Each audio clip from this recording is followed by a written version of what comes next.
గత బీఆర్ఎస్ ప్రభుత్వ హయాంలో నాణ్యత లేని కట్టడాలు,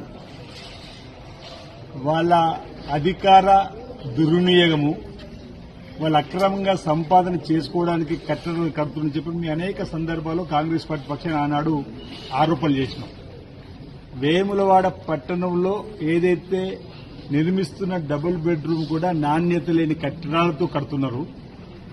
అది అసంపూర్తిగా ఉండేది. వెంటనే నిర్మాణాలు చేయాలంటే ఆ నిర్మాణాలను నాణ్యత లేని కట్టడాలు నిర్మించి వదిలేశారు.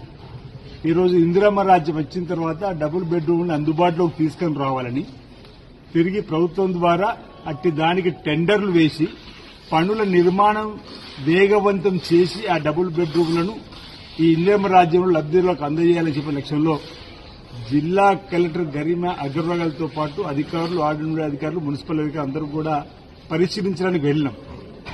ఆనాడు మేము ఏదైతే నాణ్యత లేని కట్టడాలు కడుతున్నాం చెప్పాలని అనే ఆరోపణ చేసి దాని నిదర్శనం ఈరోజు మేము పోయి నిలబడి చూస్తున్నా గానీ కుంగింది, కూలిపోయింది. మీరు చూశారు అక్కడ కాళేశ్వరము అట్టడు కుంగిపోయింది.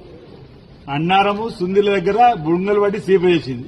ఇది కేసీఆర్, కేటీఆర్ ఆనాటి బీఆర్ఎస్ పరిపాలన జరిగినటువంటి నిర్మాణాలు. ఇంకా భవిష్యత్తులో ఎక్కడెక్కడ ఏం జరుగుతుందో వాళ్ళ అక్రమార్జన కోసం నిర్మాణం చేసినటువంటి కట్టడాలు చెప్పని చూస్తే మేము అంటే ఆనాడు ఎక్కడైతే ఇప్పుడు బహుశా మీరు విజువల్స్ పాతవి చూస్తే నేను ప్రతిపక్ష నాయకుడిగా రేవంత్ రెడ్డి గారు రీసెర్చ్ చేసినప్పుడు అనేక అక్రమ కట్టడాల పైన కానీ లేకపోతే నాణ్యత లేని కట్టడాలకు ధర్నాలు చేసినాం. ఇక్కడ కూడా మీరు ధర్నా చేసినవారు.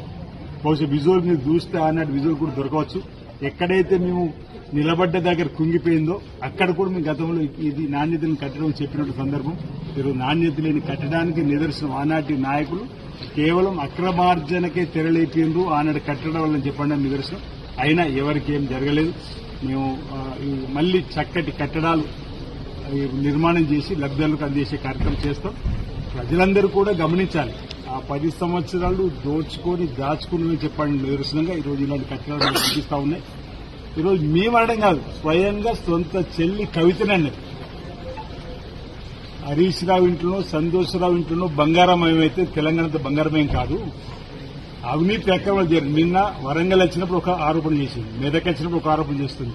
అంటే సొంత ఇంటి నుంచి కూడా నిరసన వస్తున్న సందర్భంలో ఈరోజు స్వయంగా కూడా వాళ్ళ హయాంలో నిర్మాణం జరిగిన డబుల్ బెడ్రూమ్ ఇల్లు కుంగిపోయింది, కూలిపోయింది స్వయంగా చూశారు.